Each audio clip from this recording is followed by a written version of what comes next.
Come back to ఆది craft world.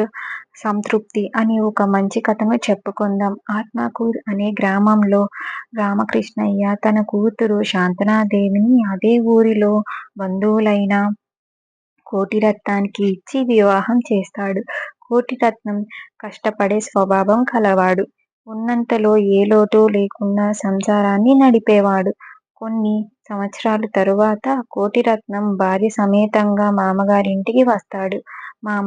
మామయ్యతో ఈ విధంగా అంటాడు. మామయ్య, నేను ఊరి విడిచి మన రాజధానైన విజయనగరం వెళ్ళి ఏదైనా వ్యాపారం చేద్దామని అనుకుంటున్నాను అన్నాడు కోటిరత్నం. రామకృష్ణయ్య ఆశ్చర్యపోయి, నీకు మన ఊరిలో ఏం లోటు ఉన్నది?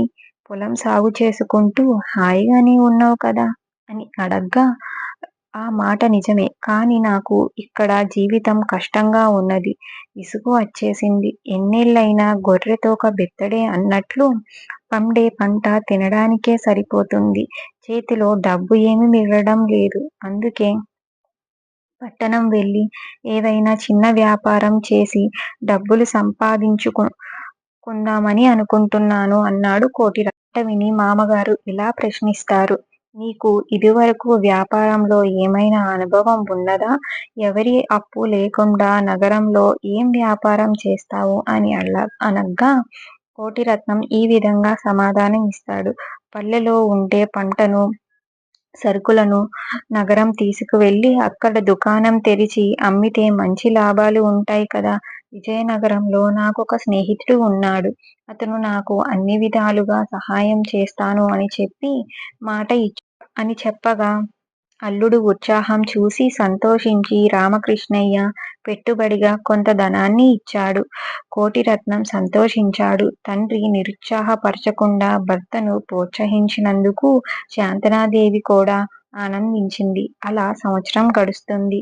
అప్పుడు రామకృష్ణయ్య కోటిరత్నాన్ని తన కూతుర్ని సంక్రాంతి పండుగకు ఇంటికి రమ్మని పిలవగా కోటిరత్నం ఇలా అంటాడు. నాకు ఇక్కడ వ్యాపారంలో రావడానికి కుదరదు కనుక మీరే పండుగకు ఇక్కడికి రండి అని చెప్తాడు. రామకృష్ణయ్య సరే అంటాడు. రామకృష్ణయ్య సంక్రాంతికి కూతురి ఇంటికి విజయనగరం వస్తాడు. కోటిరత్నం పంచభక్ష పరమాణాలు వడ్డించి మంచి పట్టుబట్టలు పెట్టి తను పెట్టుబడిగా ఇచ్చిన డబ్బును కూడా తిరిగి ఇచ్చేస్తాడు. అలా ఆ సంవత్సరం గడిచిపోతుంది. మరో సంవత్సరం రాగా సంక్రాంతి పండగ రానే వస్తుంది. అప్పుడు కూడా రామకృష్ణయ్య కోటిరత్నాన్ని పిలువగా కోటిరత్నం, నాకు ఇక్కడ పని ఎక్కువ అయిపోయింది కనుక మీరే ఇక్కడికి రండి అని చెప్పగా రామకృష్ణయ్య సరే అని చెప్పి ఆ సంవత్సరం కూడా కోటిరత్నం ఇంటికి వస్తాడు. కోటిరత్నం ఈసారి రాగి పళ్ళెంలో భోజనం వడ్డిస్తాడు. అప్పుడు రామకృష్ణయ్య ఈ విధంగా అడుగుతాడు తన కూతుర్ని. అమ్మాయి, మీ ఇంట్లో ఇంతకంటే మంచి పళ్ళాలు లేవా అని అడగ్గా అడ్డంగా తల ఊపుతుంది. అలా ఆ సంవత్సరం అయిపోతుంది. మరొక సంవత్సరం సంక్రాంతి పండగకు రామకృష్ణయ్య రాగా అప్పుడు తన కూతురు తనకి వెండి పళ్ళెంలో అన్నం వడ్డిస్తుంది. అప్పుడు కూడా రామకృష్ణయ్య నిరుత్సాహంగానే, అమ్మాయి, మీ ఇంట్లో ఇంతకంటే మంచి పళ్ళెం లేదా అని అడగ్గా అప్పుడు శాంతనాదేవి బిత్తరపోతుంది. ఆ తలుపు చాటునే ఉండి చూస్తున్న కోటిరత్నం ఆశ్చర్యపోతాడు. ఏమిటి, వెండి పళ్ళెం కంటే మంచి పళ్ళెమా అని చెప్పి తను కూడా పిచ్చివాడిలా జుట్టు పీక్కుంటాడు. తరువాత సంవత్సరం సంక్రాంతికి బంగారు పళ్ళెంలో రామకృష్ణయ్యకు అన్నం పెడుతుంది శాంతనాదేవి.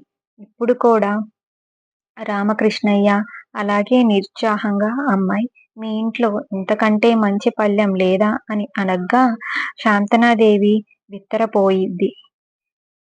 తలుపు చాటుని ఉండి చూస్తున్నా కూడా బిత్తరపోయి తను ఎప్పుడు చేపించే ఆ గారి దగ్గరికి వెళ్ళి, బంగార లోహం కన్నా గొప్పది ఏమిటి అనగ్గా రాజులు రాణులు కూడా వజ్రాలు పొదిగిన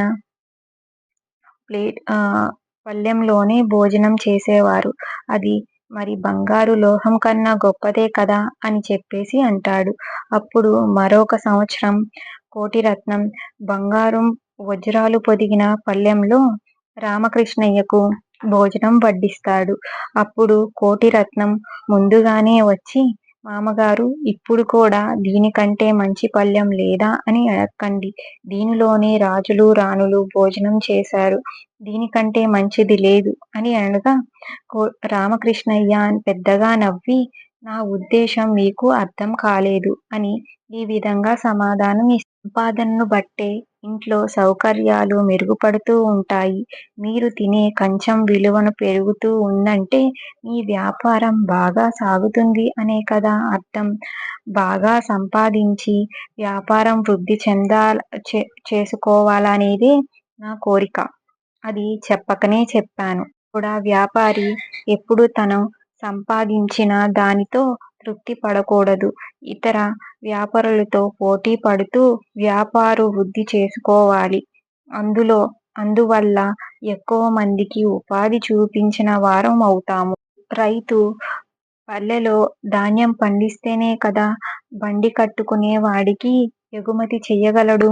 అలాగే ధాన్యం దంచితేనే కదా ధాన్యం దంచే కూలీలకు పని దొరుకుతుంది.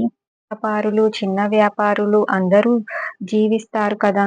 ఎవరికి ఎవరు తృప్తి పడుతూ ఊరిలో ఉంటే ప్రపంచం నడవదు కదా అని రామకృష్ణానికి అంతా అర్థమవుతుంది. తను పట్నానికి నుంచి నగరం పట్నానికి వచ్చింది కాదు, బాగా సంపాదించి నలుగురికి ఉపాధి కలిగించడానికే కదా అని కోటిరత్నం తృప్తి పడతాడు. ద్వారా మనం తెలుసుకోవాల్సింది ఏమిటి అంటే, మనం చేసే పనిలో 100% మనం పెట్టాలి. మనం ఎప్పుడూ కూడా నలుగురికి ఉపాధి కల్పించే స్థానంలో మనం ఉండాలి అని చెప్పి ఈ కథ ద్వారా మనం నేర్చుకోవాలి. Thank you for watching. Please like, share and subscribe to my videos.